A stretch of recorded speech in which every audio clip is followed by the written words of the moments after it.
Good morning, everyone. My name is Tony DeAscentis, and I'm here to talk to you today about something that I call the Innovators Innovation IQ.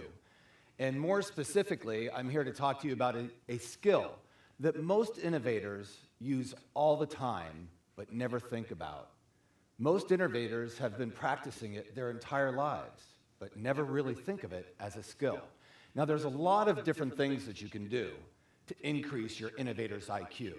And there's a lot of different ways to produce a better result. But it's this one skill that I'm going to talk about today that literally will have an exponential impact on you and your ability to become a strong innovator. So let's say you want to be an innovator. You want to be a technology innovator. And there's many things that you can do to impact your innovator's innovation IQ. But what's the first thing that you do most likely? You go out to the web. And you search. First of all, I've got this great new idea. It's going to solve this great problem. I want to be the first person with it. So you go out to the web and you do a search. How to increase my innovator's innovation IQ? What do I need to do to be a successful person, have that next app that goes viral? And what you do is you type into the thing, what's the secret formula to my innovator's innovation IQ? And you get about 68 million hits. And you get all kinds of formulas. And in fact, I even found one formula out there for $29.99. You could purchase it, plug all your variables into it, and I guess your app would go viral. What a secret to success, right?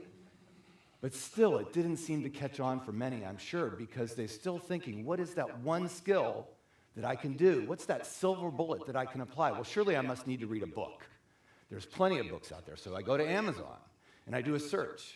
What are the best skills for an innovator to have to increase their innovator's IQ? And you get about 63,000 books.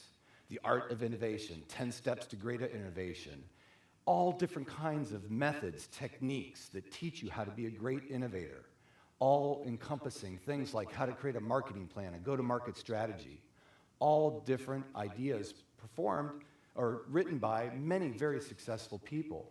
But yet the skill that I'm talking to you about today, I still haven't found in any of these books and or in any of my searches. I might have gotten close, but I didn't get to exactly what I was looking for.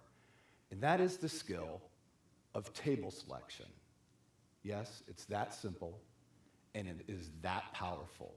Pick the right table, sit with the right people, and you will have an exponential effect, good or bad, on your innovator's innovation IQ. So I began to think to myself, well, where would I go on the web to find more about this skill, and why do I even believe it's true? Now, I've been in technology innovation my entire life and in the majority of my entire career. So I go out to the web and I do a Google search on where to sit to increase my innovator's innovation IQ and my success as an innovator, and I get all kinds of hits from all over the place. But the majority of the hits didn't have to do with how to pick the table and the right people to sit with. They had to do with where to sit on a plane for the safest ride, where to sit on a roller coaster for the best ride, where to sit in a theater for the best view. Very seldom did I get how to pick a seat to become a world-class technology innovator. Yes, I got information on where to sit in the power seat in a meeting, where to sit at a social event, but never did it relate to how it was going to help me take an idea to the next level. So then I began to think, well, this is probably just me in my own little office thinking this is just a coincidence, right? So I thought, well, let's go back and look at my career. Graduated from college in 1985, had the luxury of going to work for one of the largest business and IT consulting firms in the world, Capgemini, Ernst & Young. Found myself sitting at a table where very bright innovators were dusting off DOS to MVS conversion tools, reinventing them to solve the nation's and the world's Y2K issue. Fast forward a little bit further, found myself sitting at another table down in Pittsburgh at a company by the name of Free Markets, now called Ariba, during the dot-com era. I found myself sitting at a table with other innovators who were focused on redefining the procurement process for raw materials for Fortune 500 companies. And what they did was just explosive growth and still is today.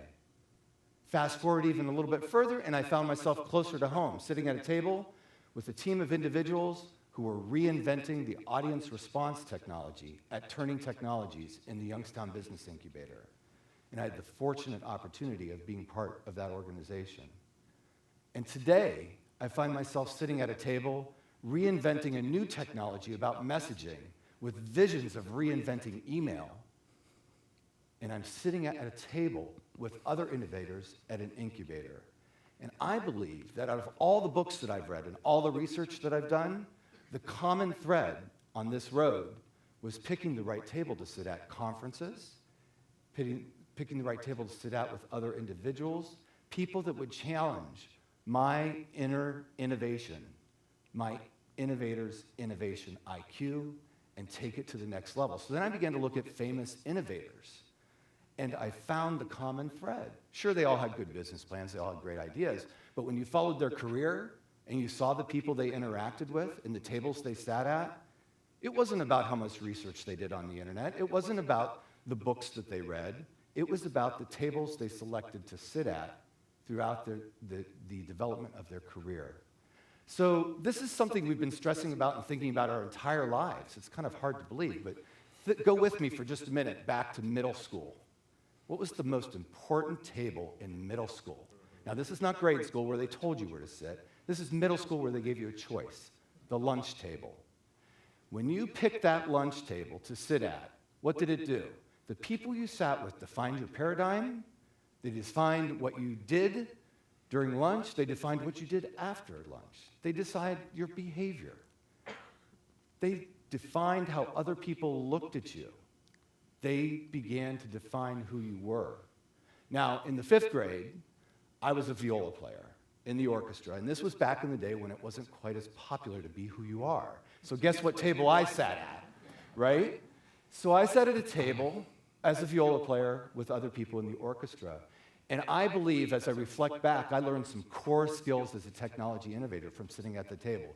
Bravery, do what you have a passion for, and have thick skin. And if you're a technology innovator or any innovator of any kind, I will tell you from many years of experience, for every one person you find that believes in you, you'll find a myriad of people that think you're off your rocker and don't want to have anything to do with your idea.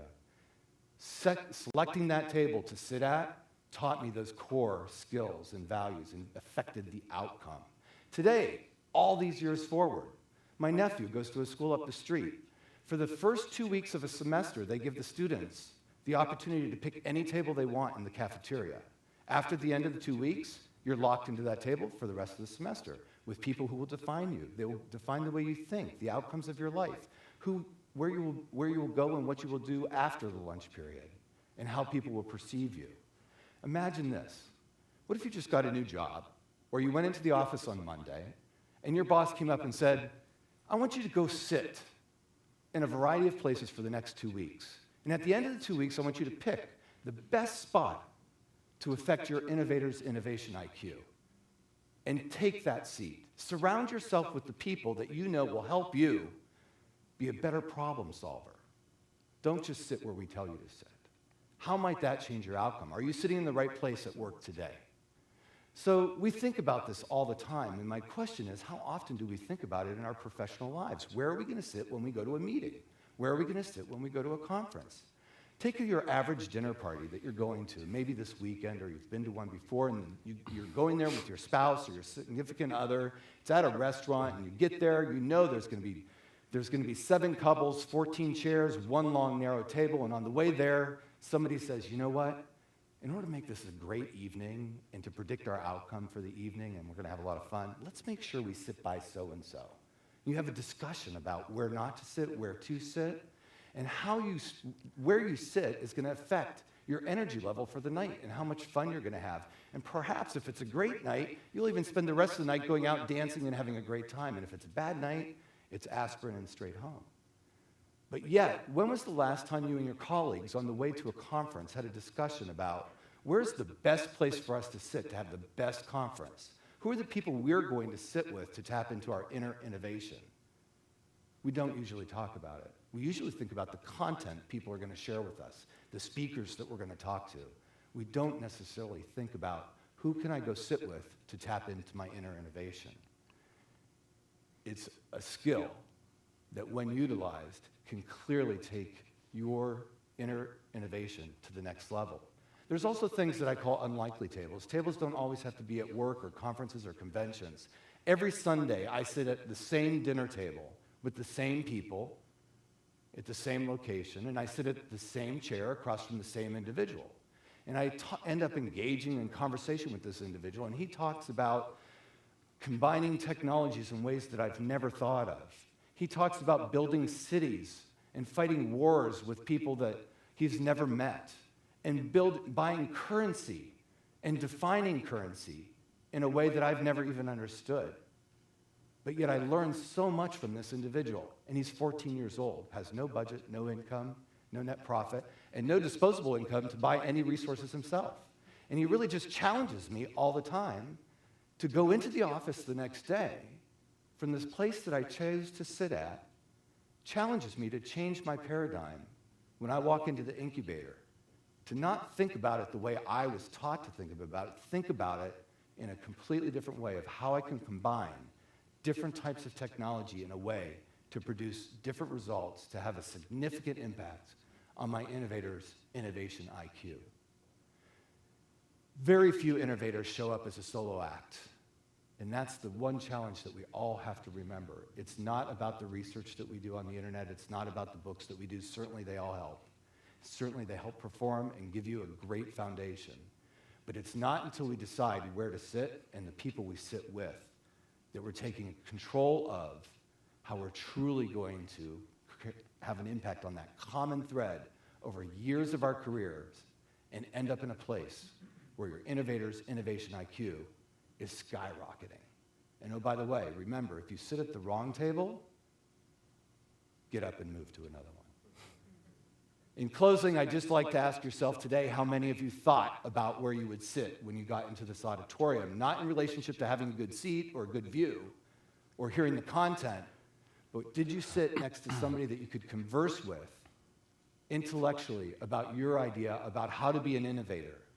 Have you thought about where you're going to sit for lunch today? Or who the people are that you want to connect with to talk about your innovation, whether it be technology or anything else? Thank you very much.